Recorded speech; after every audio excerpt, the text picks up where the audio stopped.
Reflexiones del Reino Eterno, en la voz del hermano Andrés de Arco. Buenos días, mis hermanos. Dios le continúe bendiciendo, mi amada hermana. Dios le bendiga a todos los de la familia de la fe. Los bendigo en el nombre del Señor. Le damos gracias al Señor por esta nueva oportunidad y estaremos meditando, reflexionando sobre un tema importante, sobre esos dos elementos, esos dos aspectos que fundamentan la vida del ser humano. Esos dos fundamentos, en la medida que tenemos conciencia, van teniendo más prioridad uno que otro, y el otro llega incluso a sustituir al otro. Y la idea no es de sustituir, sino tener en cuenta que hay uno que debe ser más importante. Ambos son importantes, pero uno debe ser el más importante. Y nos referimos a la parte material y espiritual. La parte espiritual que tiene que ver con Dios, que tiene que ver con el amor, con los valores, con nuestra parte afectiva, nuestra parte sensitiva, que nos hace humanos, que nos hace ser personas, que nos hace ser hijos de Dios, que nos hace tener conciencia de que hay un creador, que hay cosas que no podemos palpar, que no podemos observar, pero que de una manera u otra le dan sentido a nuestra vida. Y la otra es la parte material, las riquezas, ya sea desde el punto de vista de dinero, ya sea desde el punto de vista de inmuebles, ya sea desde el punto de vista de tener vehículos, tener empresas, tener recursos. Y es importante la parte material. Pero ¿cuál de ellas llega a tener prioridad, llega a ser más importante en nuestra vida? ¿Qué nos dice la Escritura sobre esto?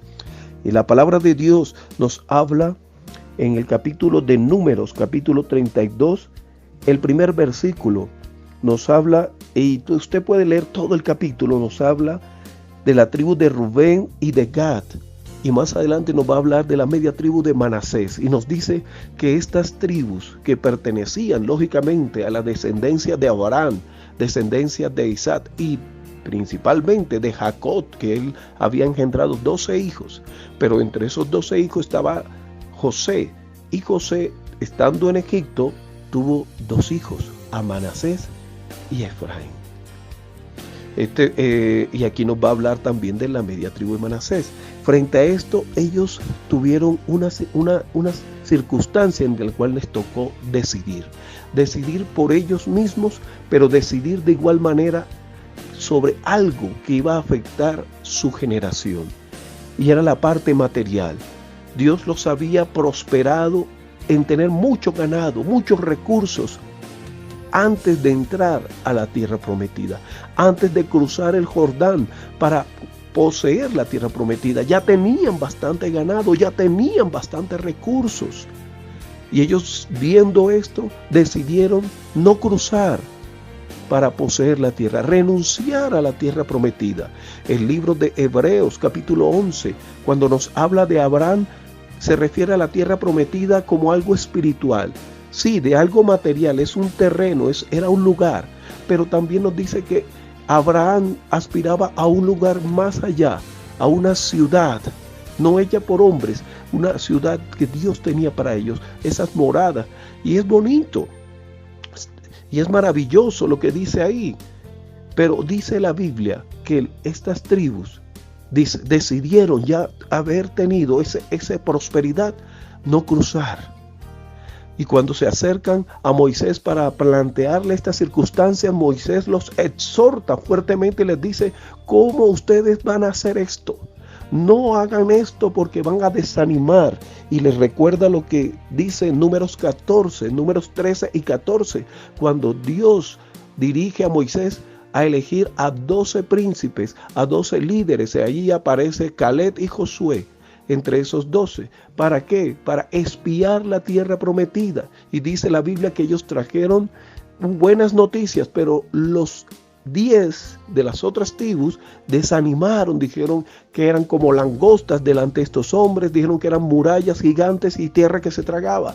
Ahí Moisés, haciendo referencia a esto que desanimaron, exhorta a Rubén, a Manasés y a la tribu de Gad de que no hagan eso porque van a desanimar. Es decir, van a hacer que las otras tribus digan, verdad, mejor no crucemos, nos vamos a poseer la tierra y quedémonos de este lado.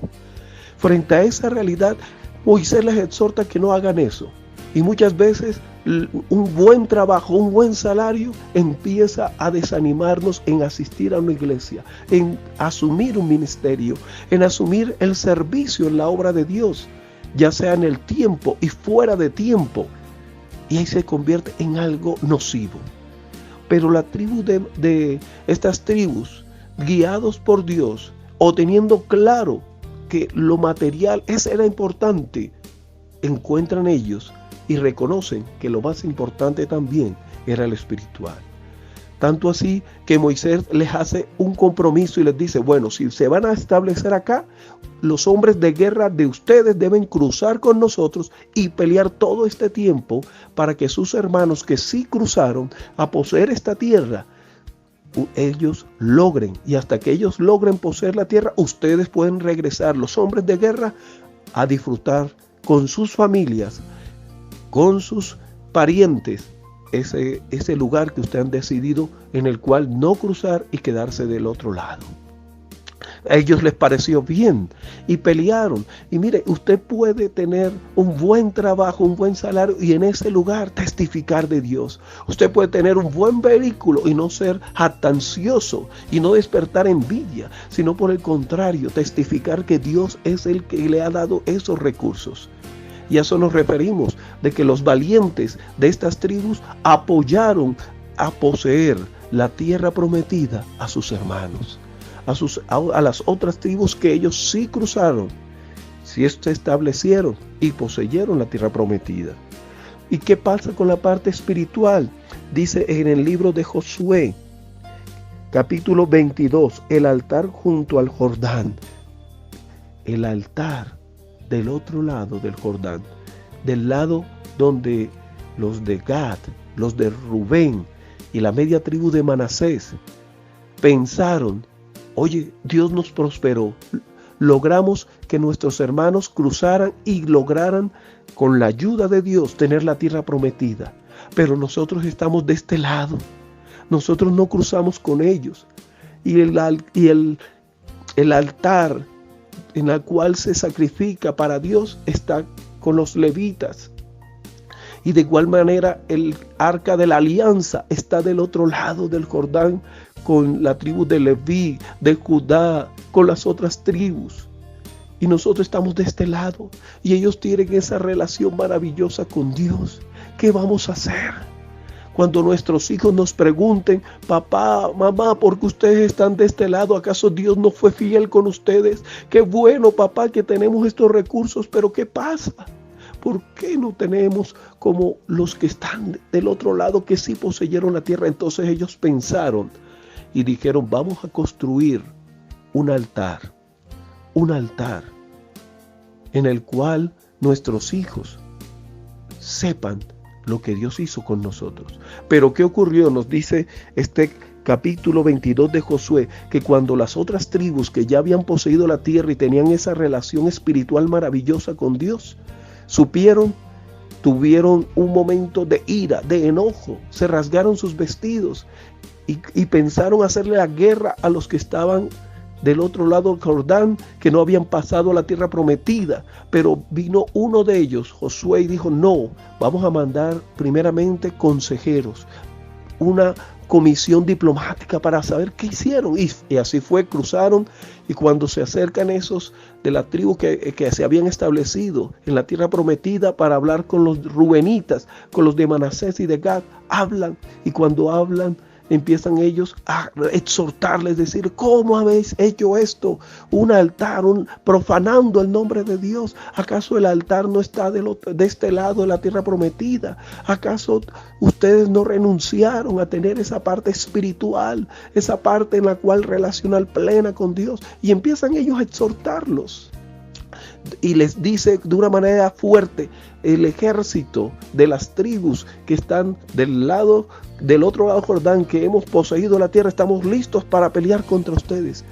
Y los rubenitas y los de Manasés guardaban silencio, y de Gad, cuando terminan de estos de advertir y de exhortar, los rubenitas y los de Manasés de Gad dicen: no, hermanos míos, nosotros no hicimos este altar para sacrificio, nosotros no hicimos este altar para profanar, para insultar a Dios, lo hicimos para que nuestras generaciones, cuando nos pregunten si Dios no fue fiel con nosotros porque solamente nos quedamos de este lado y no cruzamos el Jordán para tener la tierra prometida, y vayan ellos a pensar de que Dios fue malo con nosotros o nosotros fuimos malos, nosotros vamos a decir: no, hijos, mirad el altar, mirar ese altar. Y dice la Biblia que le colocaron por nombre Ed, que significa en hebreo testimonio, no, un testimonio de vida.